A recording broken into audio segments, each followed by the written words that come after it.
नमः शिवाय।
विश्वनाथ भगवान की जय, महाकालेश्वर भगवान की जय, ओंकारेश्वर भगवान की जय, उग्रेश्वर महादेव की।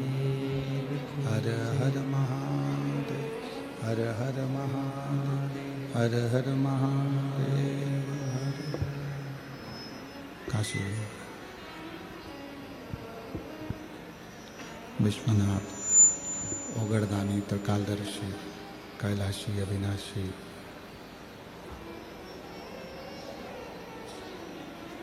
भगवान श्री, जिनकी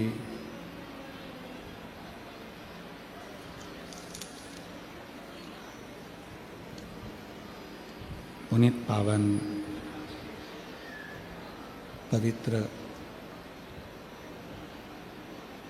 शिव महापुराण की कथा भगवान देवाधिदेव महादेव की कृपा से ये पवित्र दुर्ग जिले के नकपुरा ग्राम में पंचायत में ये पवित्र पावन शिव महापुराण की कथा भगवान देवादिदेव महादेव की कृपा से चल रही है। आज कथा का चतुर्थ दिवस है, जिसको 5 दिन की कथा में चौथा दिन शिवरात्रि का रहता है। 7 दिन की कथा में छठा दिवस शिवरात्रि का रहता है। बाबा भोलेनाथ जी की कृपा से, करुणा से, उनकी उदारता से ये पवित्र पावन कथा दुर्ग जिले में जो चल रही है, नकपुरा में, भगवान देवादिदेव महादेव की कृपा, करुणा, उनकी उदारता, आप और हम सब यहाँ बैठकर इस पवित्र कथा का लाभ ले रहे हैं। कथा के मुख्य यजमान संयोजिका प्रिया लक्ष्मी साहू जी, श्री सरोज भूपेंद्र रिंगरी जी, श्री शंकर जी चौहान जी, श्री संतोष मार्कंडेश जी, श्री लिकेश साहू जी, श्री हेमंत देशमुख जी, श्री राजू यादव जी, श्री बालकिशन निषाद जी, श्री संदीप जैन जी, नकपुरा दुर्ग से। एक बार सभी यजमान परिवार के लिए जोरदार ताली बजाकर उनका स्वागत, वंदन, अभिनंदन, जिन्होंने इस पवित्र पावन कथा का मुख्य यजमान पद ग्रहण कर इस दिव्य कथा को आयोजित कर अपने जीवन को धन्य बनाया, सार्थक किया। कथा मंडप में विराजमान सभी संत, साधु, गुरुजन, तपस्वी जन, साधक, उपासक, ब्राह्मण जनों को नमन करते हुए ये पवित्र अवसर, जिसमें आप और हम सब भगवान शिव की पवित्र कथा का रसतत्व ग्रहण कर रहे हैं। शरीर मानव का मिल जाए और उस मानव की देह में अगर कोई अच्छा अवसर परमात्मा यदि आपके सामने लाकर खड़ा करे, तो ये मानकर चलना है कि कहीं ना कहीं प्रभु की कृपा आपका हाथ पकड़कर आपको मंजिल तक पहुंचाने के लिए हुआ है और भगवान आपको मंजिल तक भेजना चाहता है। प्रेशर बड़ा अंदर का भी।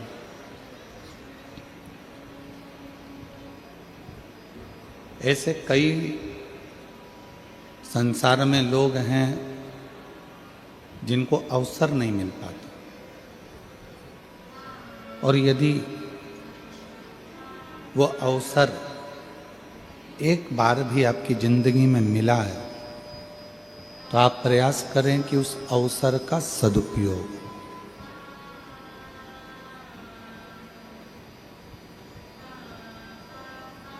जन्म ले लेना, मृत्यु सागर में आ जाना, मानव की देह धारण कर लेना एक सरल विषय है।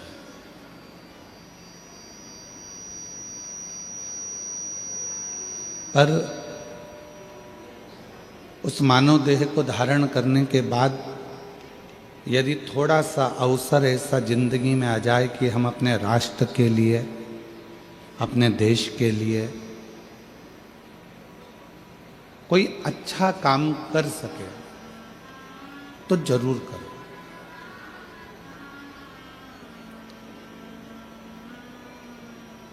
आवाज नहीं आ रही है पीछे ग्राउंड में, पीछे तक आवाज खुली है। यदि प्रभु कृपा से अवसर मिल जाए, भगवान की कृपा से यदि कोई अवसर हमारे जीवन में प्राप्त हो जाए तो उस अवसर का सदुपयोग करें। और तेरी कृपा बिना न हिले एक भी लेते हैं श्वास तेरी कृपा से तनु बखान क्या करूं मैं राखों के ढेर का चपटी भगोत में खजाना कुबेर का गंगहार मुक्ति द्वार ओंकार तू भोले ओंकार तू आयो शरण तिहारी शंभु तार तू। यदि मानव का शरीर मिला है और उस मानव के शरीर में कोई अवसर अच्छा मिला है तो कर लो।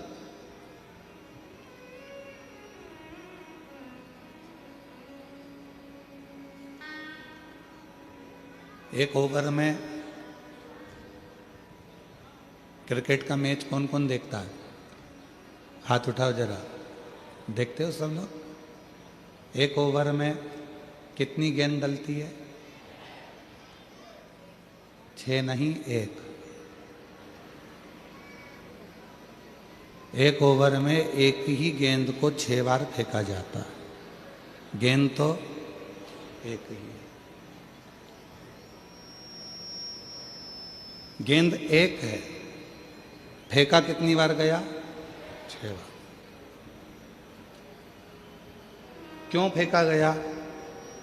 6 बार मौका दिया गया कि ये गेंद फेंकी जा रही है, तुम्हें अवसर दिया जा रहा है। अगर एक गेंद बेकार निकल जाए, एक गेंद थोड़ी गड़बड़ निकल जाए, दूसरी गेंद भी अगर गड़बड़ निकल जाए, तो इन 6 गेंद में से कोई एक गेंद ऐसी पकड़ लेना और उसमें ऐसा बैट चलाना कि वो गेंद 6 पर पहुंच जाए या 4 पर पहुंच जाए तो समझ।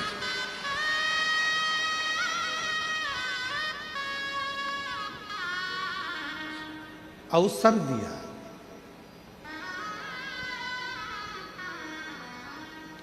ऐसे ही परमात्मा भी हमको अवसर देते हैं, भगवान भी हमको अवसर प्रदान करते हैं कि तुमको अवसर मिल रहा है। कई लोग कहते हैं गुरुजी हमारे भिलाई में कथा हुई थी, अभी हमने सुनी थी दया सिंह जी कराए।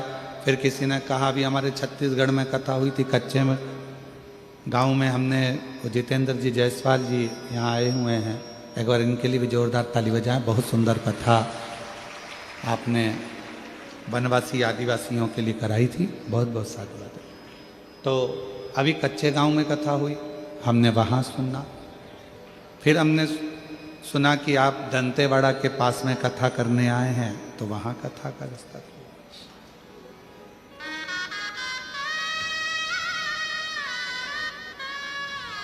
आपकी कथा इतने आसपास में हमको मिल जाती है, ये प्रभु की कृपा है। क्यों मिलती है? कोई कोई प्रदेश तो ऐसे हैं कि जो इस कथा के लिए तरस रहे, कोई कोई क्षेत्र ऐसे हैं जो इस कथा को पाने के लिए अथक प्रयास कर कर बैठे हुए, अथक प्रयास।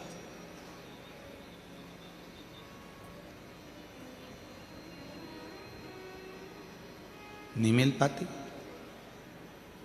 आपके आसपास में यदि कथा पहुंच रही है, शिव महापुराण की कथा यह कुबरेश्वर धाम सीहोर से चल के यहाँ तक आ रही है, तो समझना मेरे बाबा भी 6 गेंद जैसा तुमको मौका दे रहे हैं कि किसी भी एक गेंद पर तुम छक्का चौका लगा लो, अवसर पाल कर थोड़ा आगे बढ़ो। ये अवसर दिया है। और तेरी कृपा बिना न हिले एक भी अणु, लेते हैं श्वास तेरी कृपा से तनु तनु। ये अवसर परमात्मा देता है, और जो ये अवसर अपने को मिला है, इस अवसर का सदुपयोग होना चाहिए।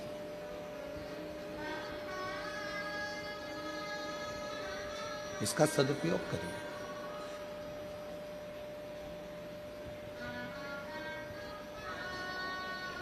भगवान पर इतना विश्वास, भगवान पर इतना भरोसा, इतनी दृढ़ता परमात्मा के चरणों के प्रति धारण कर लो कि परमात्मा आपकी जिंदगी के सारे दुखों को समाप्त कर दे। इतना भरोसा परमात्मा के प्रति कर लो। शंभु शंभु, इतना भरोसा परमात्मा के प्रति कर लो कि परमात्मा आपके दुखों को समाप्त कर दे, कष्टों को मिटा दे।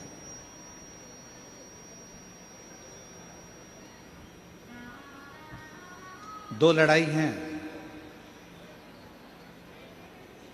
एक मैदान में लड़ाई होती है और एक अपने मन में लड़ाई होती है। जम के बोलो, कहाँ कहाँ पर हो रही है? जम के बोलो। एक हो रही है मैदान में, एक हो रही है अपने मन में। दो लड़ाइयाँ हैं, एक मैदान की लड़ाई है और दूसरी मन की लड़ाई।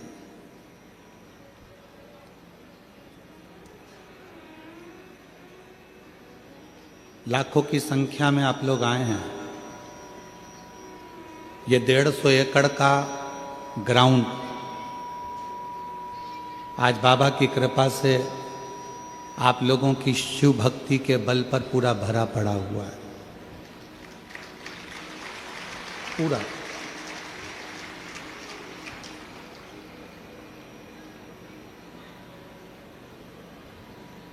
पंडालों में जगह नहीं है, टेंटों में जगह नहीं है। लोग अपना छाता, चादर जो ला सकते हैं वो लेकर आए हैं और उसको लगा लगा कर बैठे हैं।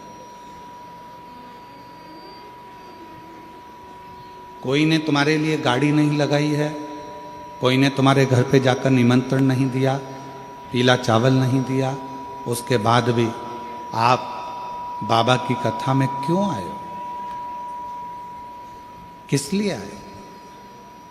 आने का केवल एक कारण है कि हमारा बाबा, हमारा भोलेनाथ, हमारा शंभुनाथ, हमारा त्रिकालदर्शी, कैलाशी, अविनाशी शिव हमारी दिल की बात को सुनता है।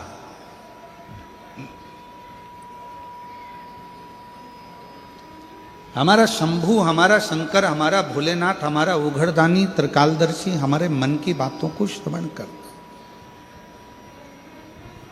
और वो हमारे दुख को समाप्त करता।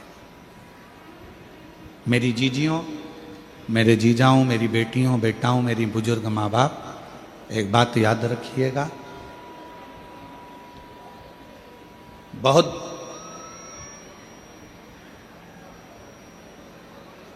आवाज नहीं आ रही है कि एलईडी नहीं चल रही है?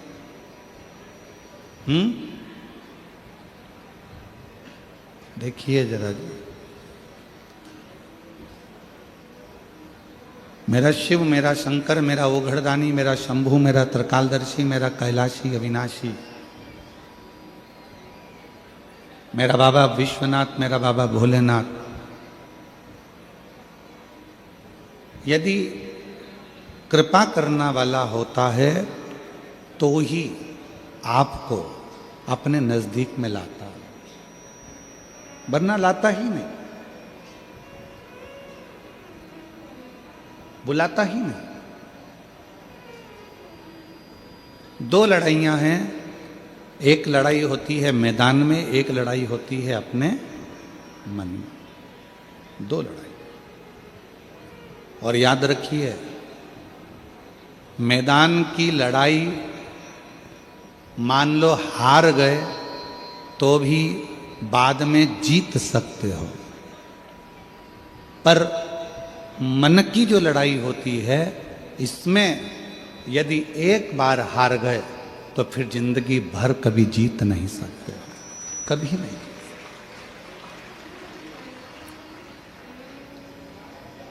इसलिए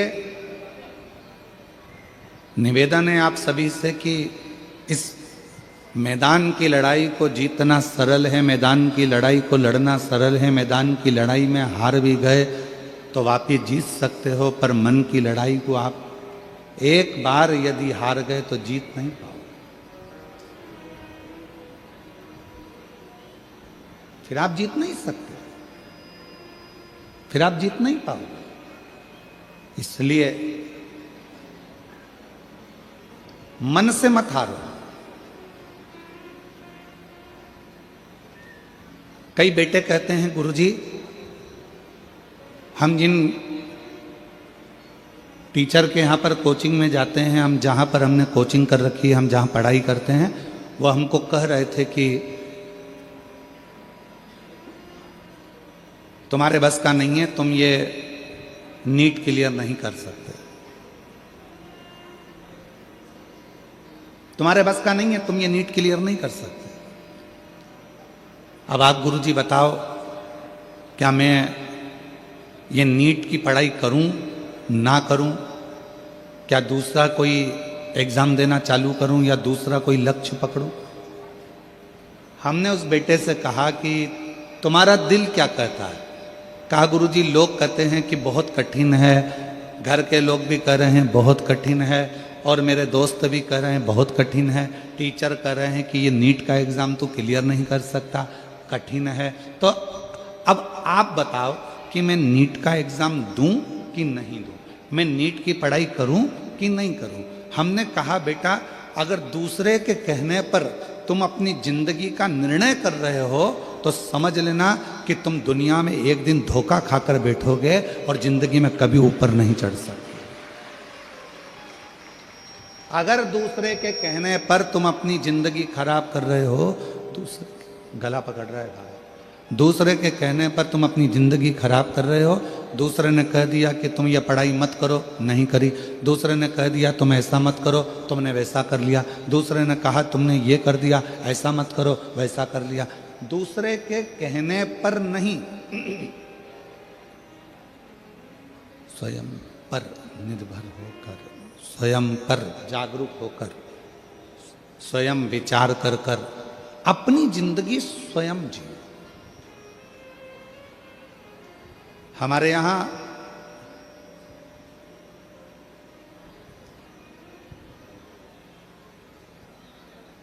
भारत के यशस्वी प्रधानमंत्री जी ने कहा है आत्मनिर्भर भारत।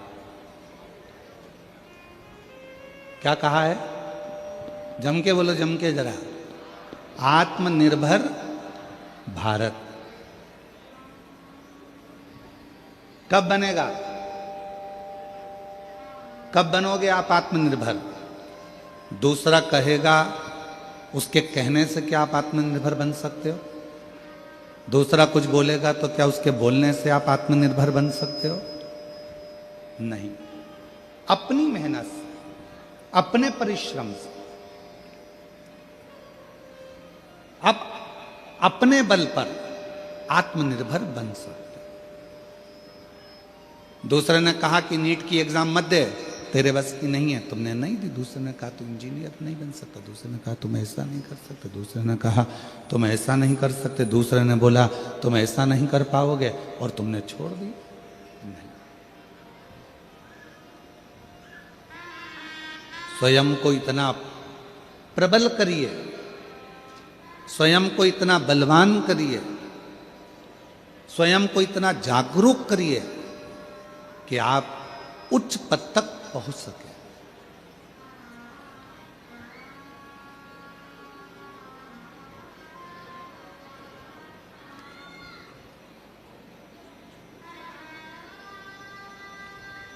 थर्टी फर्स्ट आने वाला है,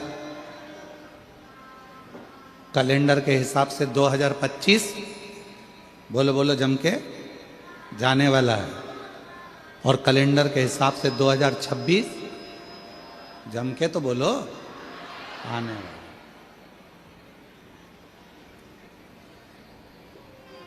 क्या करना है 31 पे? क्या करना है 2026 के प्रथम दिन में? मान लो हमारा हिंदू नूतन वर्ष तो चैत्र से प्रारंभ होता है, फिर भी आप अगर कैलेंडर से भी अगर आप मना रहे हैं तो कैसे नए वर्ष की शुरुआत कैसे करी जाए, पुराने वर्ष को कैसे विदा करा जाए? केवल नशा कर कर नहीं, नशा कर कर नहीं। नए वर्ष की शुरुआत दारू के नशे से नहीं, नए वर्ष की शुरुआत होटल से नहीं, नए वर्ष की शुरुआत मदिरा के नशे से नहीं, नए वर्ष की शुरुआत गांजे के नशे से नहीं, नए वर्ष की शुरुआत किसी भी फालतू नशे से नहीं, नए वर्ष की शुरुआत शंकर जी को चढ़े हुए एक लोटे के जल को पीकर प्रारंभ करी है, तुम्हारी जिंदगी सार्थक हो जाए। नए वर्ष की शुरुआत शिव से चालू करिए। नए वर्ष की शुरुआत भगवान शंकर को एक लोटा जल समर्पित कर कर, नए वर्ष की शुरुआत भगवान शंकर का गुणगान कर कर, नए वर्ष की शुरुआत भगवान का स्मरण कर कर, नए वर्ष की शुरुआत भगवत भजन कर कर, वहां से प्रारंभ करें।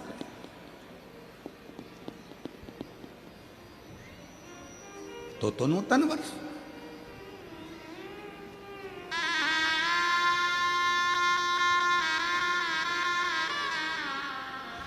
अपने माता पिता को नमन कर कर, अपने माता पिता को प्रणाम कर कर, अपने माता पिता को कुछ अच्छा उपहार देकर, अपने माता पिता को नमन कर कर अगर आप नूतन वर्ष की शुरुआत करते हैं तो आपकी जिंदगी सार्थक होती है।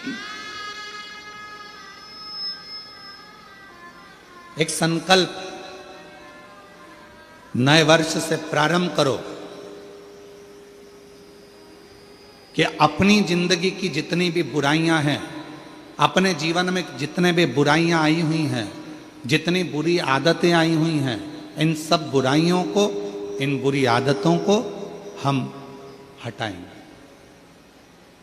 इन बुरी आदतों को, इन बुराइयों को हम अपने पास नहीं रखेंगे, हम इनको हटा।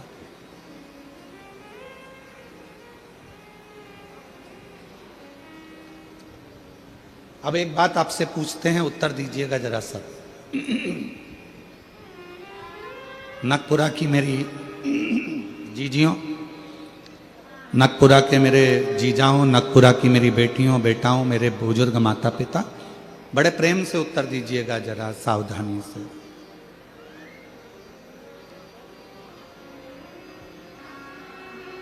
किसी बुरे व्यक्ति से आपका साथ हो गया, कोई बुरा व्यक्ति आपका मित्र हो गया, या कोई बुराई, बुरी आदत आपके अंदर आ गई,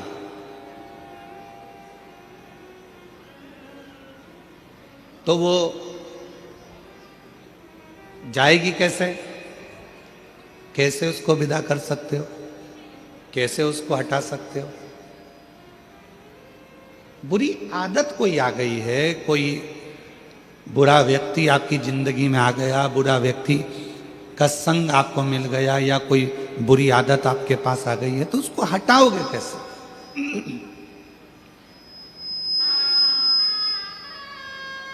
उसके लिए शिव महापुराण की कथा में एक बड़ा सुंदर उपाय बताया, और प्रैक्टिकल करके देखना। एक कांच का गिलास लो, उस कांच के गिलास में थोड़ी हल्दी या कोई रंग घोल लो पानी के गिलास में, और आप उसको घोलने के बाद में पूरा रंगीन पानी हो गया, उसको नल के नीचे ले जाकर लगाओ, उसमें धीरे धीरे पानी जाना चालू हो जाता है, तो जो रंग वाला पानी है वो निकलना चालू हो जाता है, रंग वाला पानी बाहर निकल जाता है। धीरे धीरे धीरे धीरे धीरे धीरे धीरे धीरे वो पूरा रंग का जो गिलास है, रंग भरा हुआ जो पानी है, वो पूरा खाली हो जाएगा। और उसमें साफ पानी भरा जाए। साफ पानी आ गया, उसके अंदर साफ पानी भरा गया।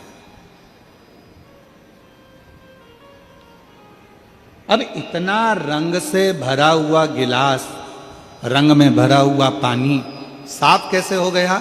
उसमें नया पानी आता गया आता गया आता गया, अच्छा साफ पानी आता गया, तो वो रंगीन पानी पूरा की पूरा समाप्त हो गया।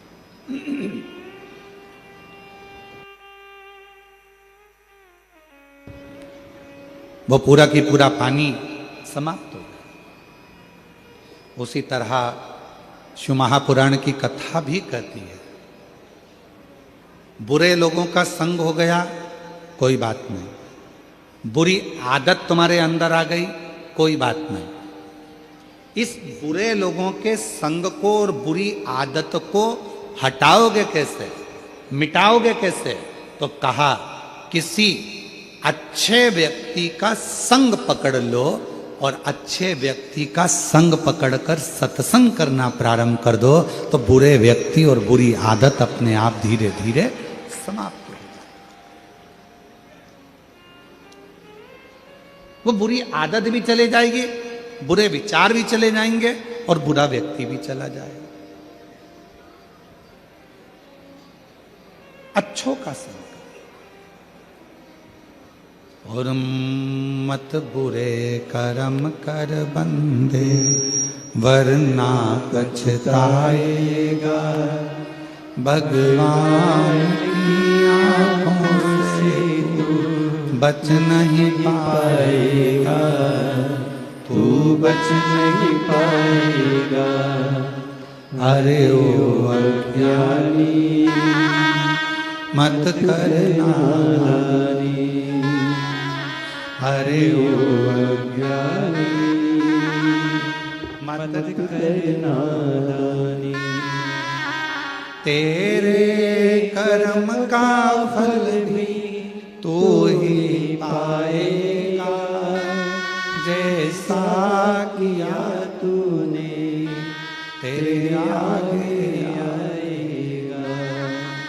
मत बुरे कर्म कर बंदे, वरना पछताएगा, भगवान की आंखों से तू बच नहीं पाएगा, तू बच नहीं पाएगा। अरे ओ अज्ञानी मत करना, अरे ओ अज्ञानी मत करना। अपने कर्म का फल अपने को पाना। कुछ अच्छे लोगों का सानिध्य करिए, कुछ अच्छे लोगों का संग करिए, कुछ अच्छे लोगों का विचार रखिए, शिव महापुराण की कथा निरंतर श्रवण करिए, भगवान शंकर के मंदिर में जाकर एक लोटा जल समर्पित करते रहिए, शिव जी पे चढ़ा हुआ जल का आचमन करते रहिए, भगवान की अविरल भक्ति को धारण करते रहिए। कभी मौका मिल जाए परमार्थ करने का तो परमार्थ में लग जाइए। तो जिंदगी में जितनी बुरी आदतें हैं, जितने बुरे कर्म हैं, या कोई बुरा व्यक्ति भी हमसे लगा हुआ है, तो हमारी अच्छाइयों के आगे वो बुराइयां धीरे धीरे दबती चली जाएगी और वो बुरा व्यक्ति भी चला जाएगा, और जीवन में जो बुराइयां हमारे अंदर भरी हैं वो भी चली जाएगी। श्रेष्ठ कर्म, कुछ अच्छा करिए, कुछ अच्छा विचार करिए। एक बड़ी सुंदर कथा है,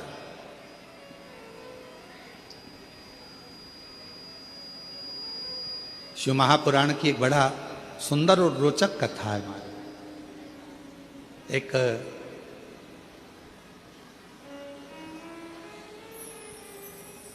दक्षिण प्रदेश में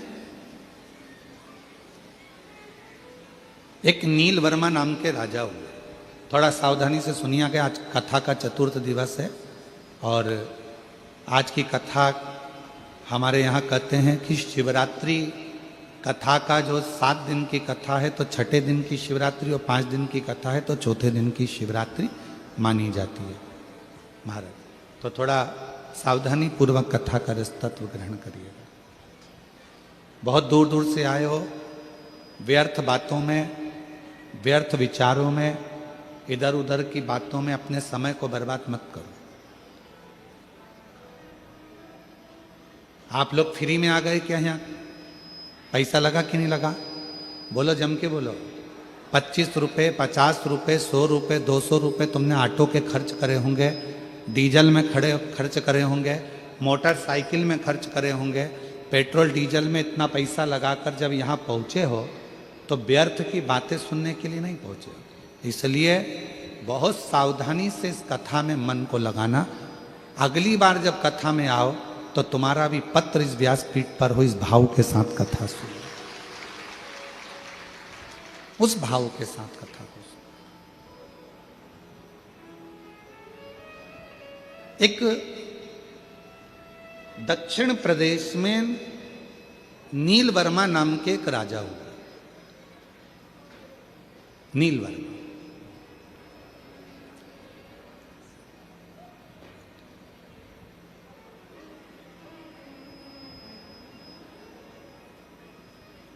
क्षेत्र का निरीक्षण करते थे, राज्य का पालन करते थे,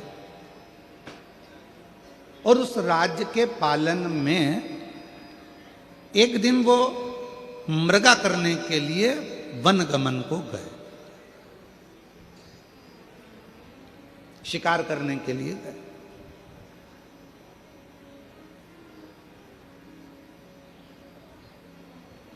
उन्होंने देखा कि मेरे नगर के अंदर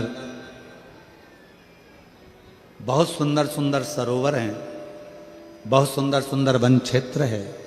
उस वन क्षेत्र में जब वो भ्रमण करते करते करते करते करते पहुंचे तो उन्होंने एक सरोवर देखा, जिस सरोवर के तट पर एक बहुत सुंदर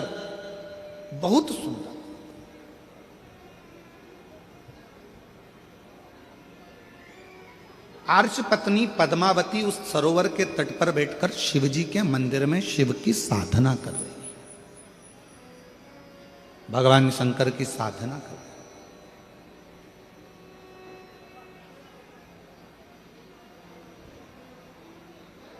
और शिव महापुराण की कथा कहती है, मनुष्य की सुंदरता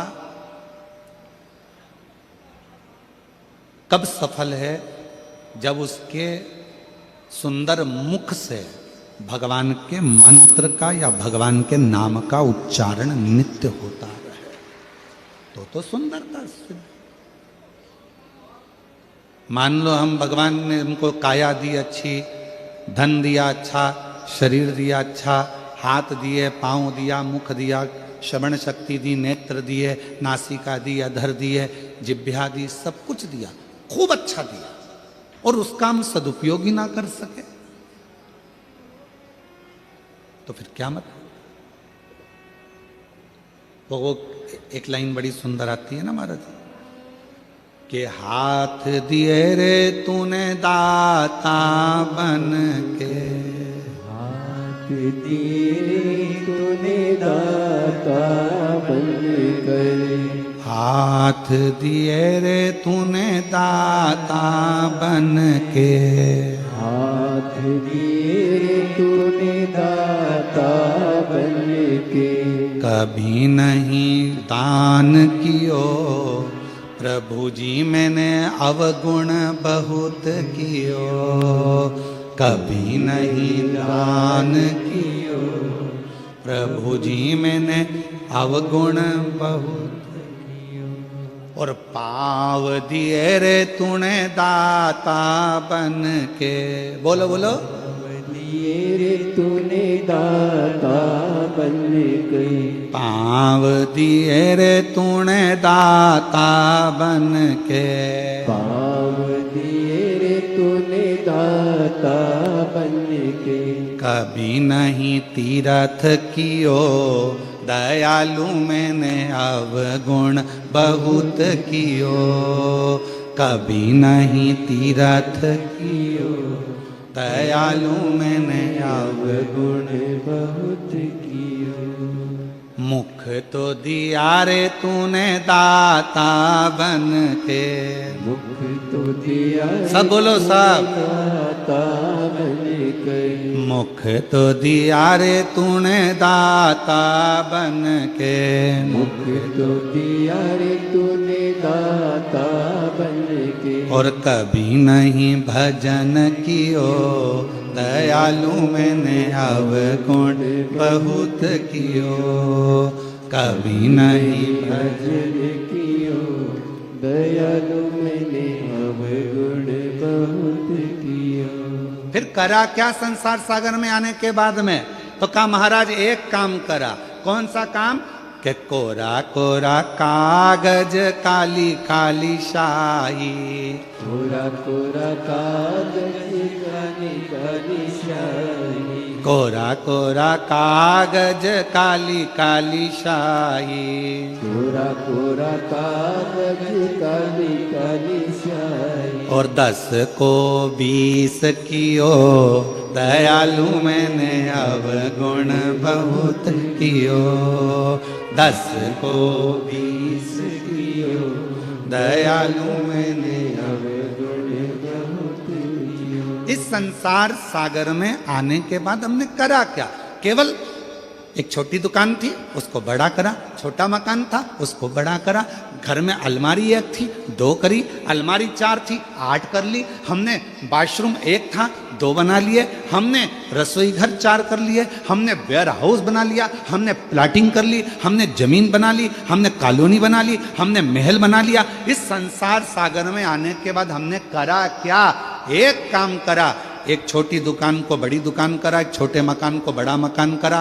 एक अलमारी को 2 अलमारी करा। एक अंगूठी को 4 अंगूठी करा। एक चेन को 4 हार करा। केवल बढ़ाया। क्या बढ़ाया? धन, संपदा, सत्ता, वैभव, प्रतिष्ठा बढ़ाई। पर भजन उतना की उतना ही रह गया। बढ़ना क्या था? भजन बढ़ता तो जीवन में ये सब कुछ अपने आप बढ़ते चले जाता। पर भजन कम हो गया और वैभव बढ़ गया महाराज। वैभव बढ़ा। वैभव बढ़ा।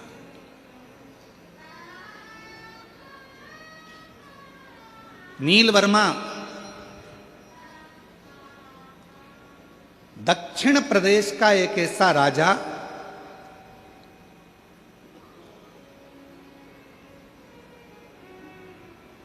आर्षपत्नी पद्मावती को देखकर उसके मन में आया कि कितनी सुंदर स्त्री है।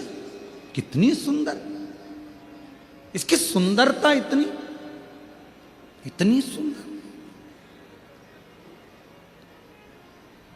पर कुछ भी हो, इसको तो अब मुझे अपना बनाना है। सुंदरता देखकर आर्ष पत्नी को अपना बनाने के लिए नीलवर्मा लग गया। और राजा नीलवर्मा ने उसको बनाने के लिए एक बार जाकर उसके पीछे पीछे पीछे पीछे गया तो मालूम पड़ा ये तो पत्नी है किसी की, फिर भी सुंदर है, मैं इसको अपना बनाऊंगा। राजा ने उसको रोक लिया बीच मार्ग में। बीच मार्ग में रोका और रोककर कहा कि मैं तुम्हें अपना बनाना चाहता हूं। अपने पति को त्याग दो, मेरी बन जाओ। अर्श पत्नी पद्मावती ने हाथ जोड़कर कहा कि मैं अपने पति का सम्मान करती हूं, आदर करती हूं, उसको मान सम्मान से मैं परमेश्वर मानती हूं और मैं आपकी ओर देखना भी पसंद नहीं करती। इतना तो सुनना था। नीलवर्मा राजा को क्रोध आ गया। इतना क्रोध नीलवर्मा राजा को आया, इतना क्रोध आया, इतना क्रोध आया। उस क्रोध के बल पर नीलवर्मा राजा ने विचार कर लिया कि अब जितने भी मंदिर हैं शंकर के, सारे के सारे मंदिरों को मैं तोड़वा दूंगा। जब शिव ही नहीं रहेगा, पूजन किसकी करेगी? फिर तो मुझे भजेगी, फिर तो मुझे जानेगी।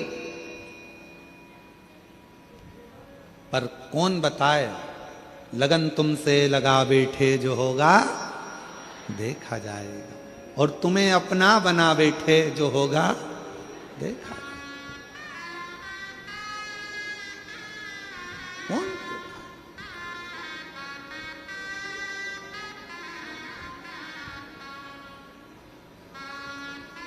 धीरे धीरे करते करते वो दक्षिण प्रदेश का राजा नीलवर्मा ने पूरे मंदिर तोड़वा दिए, शिवालय तोड़वा दिए, जितने शंकर जी के ओटले थे, शंकर के मंदिर थे, शंकर के शिवलिंग थे, धीरे धीरे धीरे धीरे धीरे धीरे उसने सब तोड़वा दिया। अब हर्ष पत्नी पद्मावती ने विचार करा कि मंदिर गए, शिव का शिवलिंग चले गया, ओटले चले गए, कोई बात नहीं, जाए तो जाए, जाए तो जाए।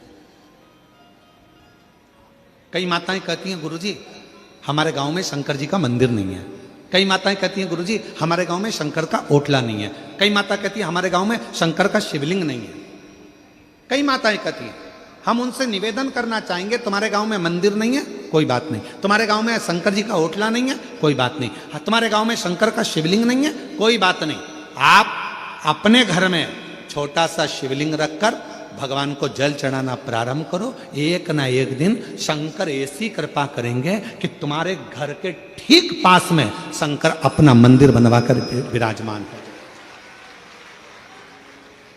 तुम्हारे घर के आसपास में शंकर जी खुद आएंगे, तुम्हें जाने की जरूरत नहीं पड़ेगी। तुम आराधना तो करो। और कई माताएं बैठी होंगी ऐसी, कई माताएं ऐसी बैठी होंगी जो शंकर जी को पानी चढ़ाने के लिए ढूंढती थी, हमारे गांव में शंकर जी आ जाए, हमारे गांव में शिवलिंग हो जाए, हमारे गांव में मंदिर आ जाए, हमारे गांव में कोई मंदिर बन जाए। कई माताएं बैठी होंगी। और आज बाबा ने ऐसी कृपा कर दी, जिस गांव में एक मंदिर नहीं था, बाबा की कृपा से उस कॉलोनी में, उस गांव में भगवान ने खुद आकर विराजमान होकर जल ग्रहण किया। शिव ने स्वयं जल लिया।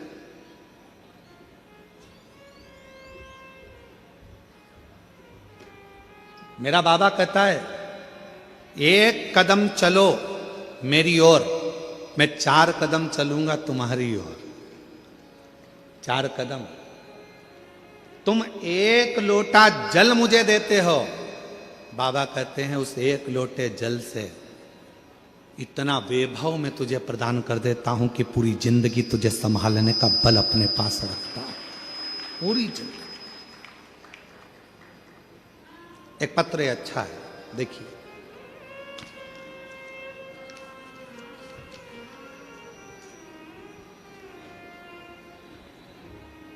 मेरा नाम सुनीति साहू है, पति का नाम श्री युगल किशोर साहू है, ग्राम पोटिया नकपुरा छत्तीसगढ़ के रहवासी हैं।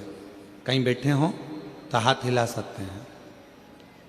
आप ही हैं, आ जाइएगा, एक बार वापिस हाथ हिलाओ। मेरा नाम सुनीति साहू, आ जाइएगा। पति का नाम श्री युगल किशोर साहू, पता ग्राम पोटिया नकपुरा छत्तीसगढ़ की रहवासी हूँ। गुरुदेव के चरणों को नमन करती हूँ। आपके माध्यम से श्री पशुपति व्रत की महिमा की जानकारी नहीं मिली होती तो आज हमारे जीवन में यह अद्भुत चमत्कार ना हुआ होता। मैं और मेरे पति हमेशा से ही सरकारी नौकरी के लिए प्रयास करते थे, परंतु हम दोनों के अच्छे पढ़े लिखे होने के बावजूद भी हमें कहीं सरकारी नौकरी नहीं मिल पा रही थी। हम दोनों की उम्र लगभग 40 वर्ष होने ही वाली थी। हम दोनों की उम्र लगभग 40 वर्ष होने ही वाली थी और हमने नौकरी की उम्मीद छोड़ दी थी। उसी समय हम दोनों ने 27 मार्च 2022 में हालेकोसा राजनांदगांव में कथा श्रवण की है। सुना था पंडाल में बैठकर जो मांगा जाता है वो बाबा देता है। पंडाल की मिट्टी को अगर सिर से लगाया जाता है तो वो भाग्य भी पलट देता है। वही की वही हमने करा। हालेकोसा की कथा में गए, वहां बैठकर 27 मार्च को हमने कथा श्रवण करी और वहीं से नियम ले लिया पशुपति नाथ का व्रत करूंगी। गुरुदेव, पशुपति नाथ के व्रत की महिमा आपके मुख से सुनी थी। मैंने 5 बार इस व्रत को रखा। इस व्रत को मैंने 5 बार रखा। तीसरी बार जब व्रत पूरा हुआ 2023 में, सावन का 2 माह पड़ा। पहले सावन में सपरिवार मंदिर में पूजा करके और बाबा की आराधना करी। तभी फोन के माध्यम से हमें खुशखबरी मिल गई कि मेरे पति की सरकारी नौकरी लग गई। मैं बाबा को प्रणाम करती हूँ। और गुरुदेव, आप कहते हो बाबा देता है तो छप्पर फाड़ कर देता है, उसी समय 2023 के दूसरे सावन में बाबा की ऐसी कृपा हुई कि मेरी भी सरकारी नौकरी बाबा ने लगा दी। मैं बाबा को प्रणाम करने के लिए यहाँ आ जाइए।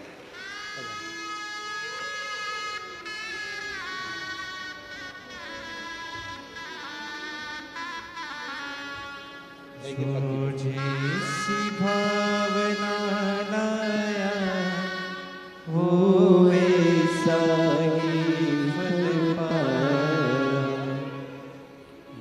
वो जैसी भावना लाया वो वैसा ही फल पाया। नहीं खाली उसे लौटाया वो मन ही मन हर्षाया। और कर दिया माला माल काशी वाले ने, लुटा दिया भंडार काशी वाले लुटा दिया भंडार काशी वाले ने, कर दिया माला काशी वाले ने। भगवान शिव की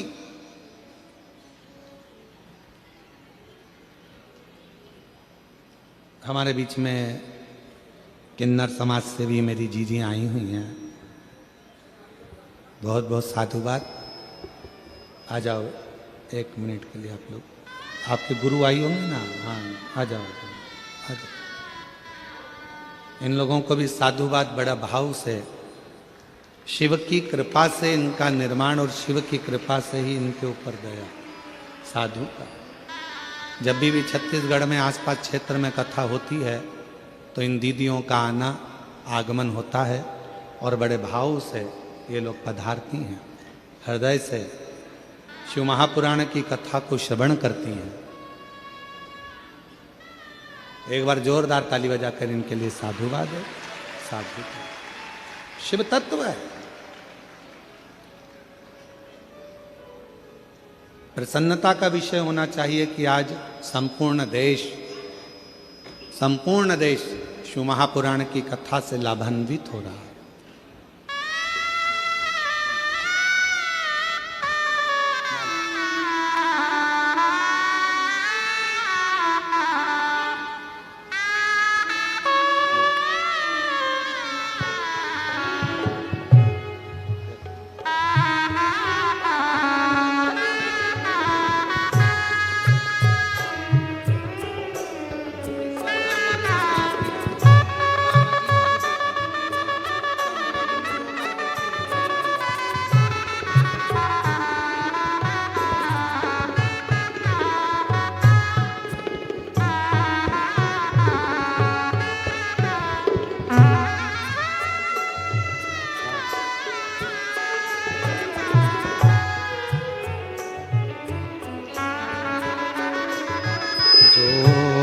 जैसी भावना लाया वो वैसा ही फल पाया। जो जैसी भावना लाया वो वैसा ही फल पाया। और कर दिया माला माल काशी वाले ने लुटा दिया भंडार काशी वाले ने। शिव क्या ना देवे। कई लोग कहते हैं हमारे गांव में मंदिर नहीं है, कोई कहता है हमारे गांव में शिवलिंग नहीं है, कोई कहता है हमारे गांव में शंकर का ओटला नहीं है, कोई कहता है हमारे गांव में शिव प्रतिमा नहीं, शिवलिंग नहीं। मेरी जीजियों, निवेदन है अपने घर में छोटा सा शिवलिंग रखकर उसकी आराधना करना प्रारंभ करो। धीरे धीरे धीरे धीरे अपने आप तुम्हारे गांव में, तुम्हारे मोहल्ले में, तुम्हारी कॉलोनी में, तुम्हारे नजदीक में शंकर का मंदिर बनकर ही रहेगा। शिव तुम्हारे करीब में आकर ही। आप भजो तो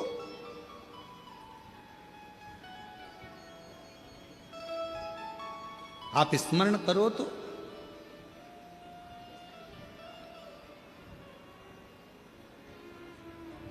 नील वर्मा ने सारे मंदिर तोड़वा दिए राजा ने, और राजा नील वर्मा ने सारे मंदिर तोड़वा दिए, शिवलिंग तोड़वा दिए, मंदिर हटवा दिए, होटलें हटवा दिए।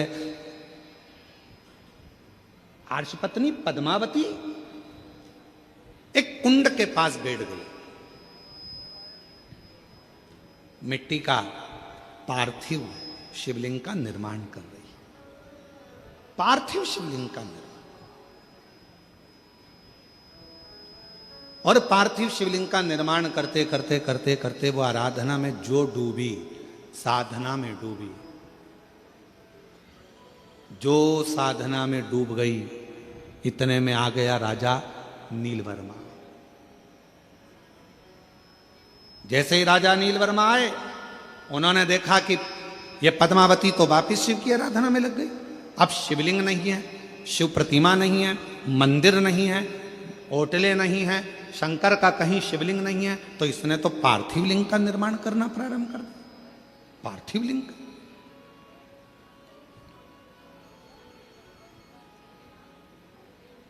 क्या करा जाए?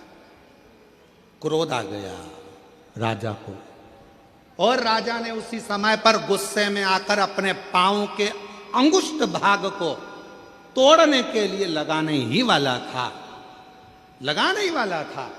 इतनी देर में पद्मावती तो भक्ति में डूबी थी, शंकर के भजन में डूबी थी, और उस कुंड में से एक मछली कूद कर बाहर आई, और उस मछली ने राजा नीलवर्मा को खींचकर पानी में लेकर चली गई। पानी में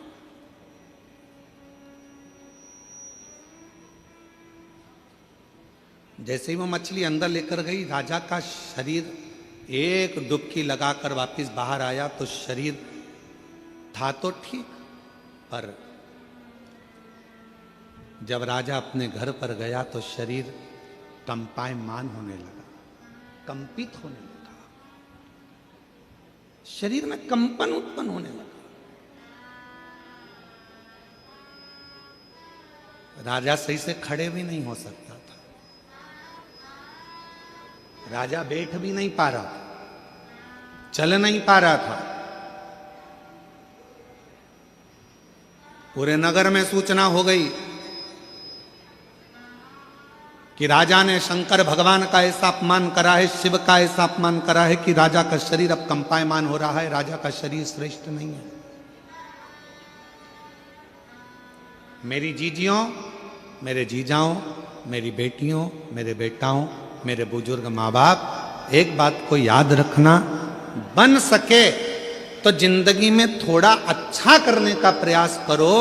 कोई मंदिर का निर्माण हो रहा है, उसमें हाथ बढ़ाकर काम करने का प्रयास करो। अपने यहाँ कोई अच्छा कार्य हो रहा है, उसमें थोड़ा सा आगे बढ़कर सहयोग करने का प्रयास करो। अपने गांव में कथा हो रही है तो उसमें हाथ बढ़ाकर आगे बढ़ाने का प्रयास करो कि हमारे नगर में, हमारे गांव में, हमारे क्षेत्र में कथा हो रही है, कम से कम शिव ने कृपा तो करी, जो यहाँ कथा हो रही है थोड़ा आगे बढ़कर उसमें प्रयास करो कि भगवान ने अगर तन अच्छा दिया है उसको लगाओ, मन अच्छा दिया है उसको लगाओ, धन अच्छा दिया है उसमें से एक पंखड़ी कथा में लगाने का प्रयास करो, मंदिर में लगाने का प्रयास करो।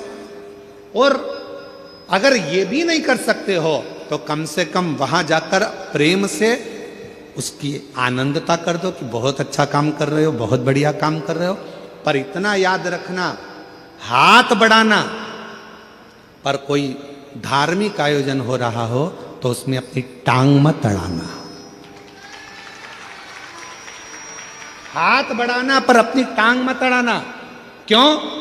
यही टांग, यही पांव एक दिन ऐसा आता है तेरा बुढ़ापा आते आते जो विरोध करता रहता है। शिव जी को क्यों पूजते हो, शंकर को जल क्यों चढ़ाते हो, शिव का भजन क्यों करते हो, शंकर के मंदिर क्यों जाते हो, क्यों शंकर की कथा हो रही है, क्यों हो रही है, क्यों हो रहा है। जो व्यक्ति ज्यादा टांग अड़ाता है, एक दिन वो व्यक्ति बुढ़ापा आते आते अपने पांव पर भी खड़ा नहीं रह पाता है, ऐसी बीमारी में ग्रसित हो जाता है कि ना हाथ हिल पाता है ना पाँव हिल पाता है। फिर प्रार्थना करता है, लोग तेल की मालिश करें, शरीर को घिसें, डॉक्टरों के पास जाएं, फिर थेरेपी कराएं, शरीर काम नहीं कर रहा। क्यों? हमने इस शरीर का सदुपयोग नहीं